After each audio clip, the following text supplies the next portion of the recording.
ढंग से खाओ, ढंग से ख्याल रखो, ढंग से पढ़ो, ढंग से सुनो।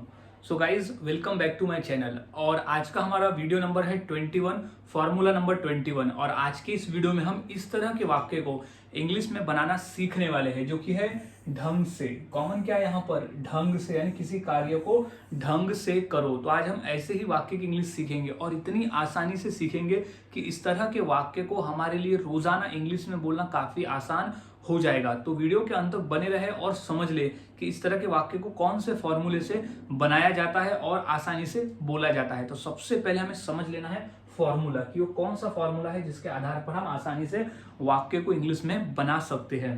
तो फॉर्मूला होता है V1। सबसे पहले V1 का ही मतलब होता है क्रिया।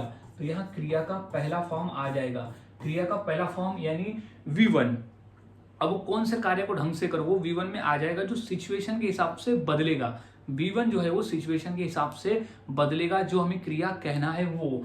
अब प्लस इन अ मैनर का ही मतलब होता है कि ढंग से। इन अ मैनर का ही मतलब होता है कि ढंग से, इन अ मैनर यानी ढंग से। अब किसी कार्य को ढंग से करो तो हम इन अ मैनर कॉमन रहेगा क्योंकि इसी का मतलब ढंग से होता है।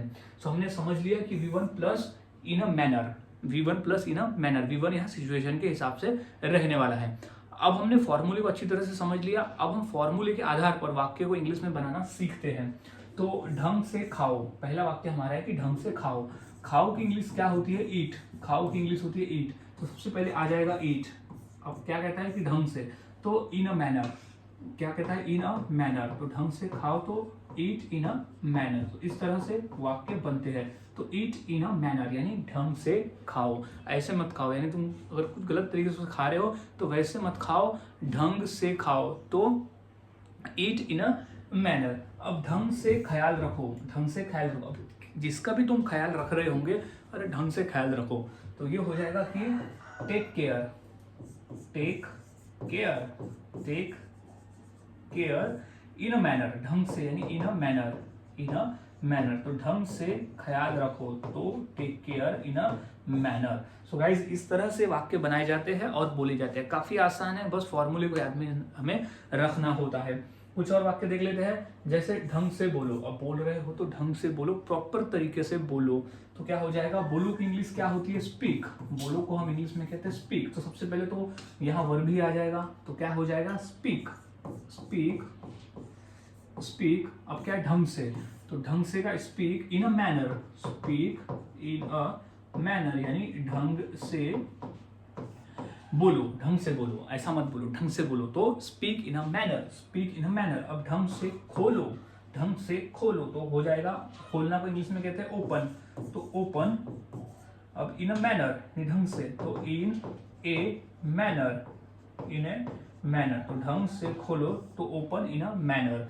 तो इस तरह से वाक्य बनाए जाते हैं। जैसे हम दरवाजा खोलो, ढंग से दरवाजा खोलो तो open the door in a manner. ढंग से दरवाजा खोलो तो open the door in a manner. अब नेक्स्ट क्वेश्चन कि ढंग से पढ़ो। अब पढ़ने का जो काम है वो ढंग से करो। तो क्या हो जाएगा? पढ़ो। पढ़ो की इंग्लिश क्या होती है? रीड। रीड यानी होता है पढ़ना। तो क्या हो जाएगा? रीड। आ जाएगा रीड। अब क्या है? ढंग से। तो in a manner, read in a manner. तो इस तरह से वाक्य बनाए जाते हैं। काफी आसान है, बस फॉर्मूले को याद में रखना होता है।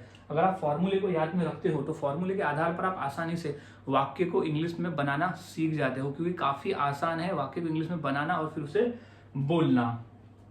तो नेक्स्ट है ढंग से सुनो। ढंग से सुनो यानी अच्छे से सुनो।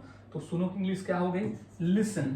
सुनो यानी होता है लिसन। ये हो जाएगा capital listen in a manner, listen in a manner यानी ढंग से सुनो। तो लिसन इन अ मैनर। तो इस तरह से वाक्य बनाए जाते हैं और बोले जाते हैं।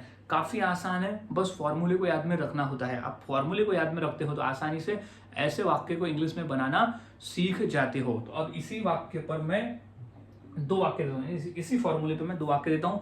वो दो वाक्य की इंग्लिश क्या होगी मुझे मेरे कमेंट सेक्शन में जरूर बताएं। जैसे है ढंग से बैठो और ढंग से लिखो। तो ये दो वाक्य की इंग्लिश क्या होगी मुझे मेरे कमेंट सेक्शन में जरूर बताएं। और काफी आसान है ऐसे वाक्य को इंग्लिश में बनाना और फिर उसे बोलना। तो मिलता हूँ ऐसे ही और नए सेंटेंस स्ट्रक्चर के साथ अगली वीडियो में। तब तक के लिए चैनल के साथ बने रहे, वीडियोस को देखते रहे और इसी तरह से इंग्लिश सीखते रहे।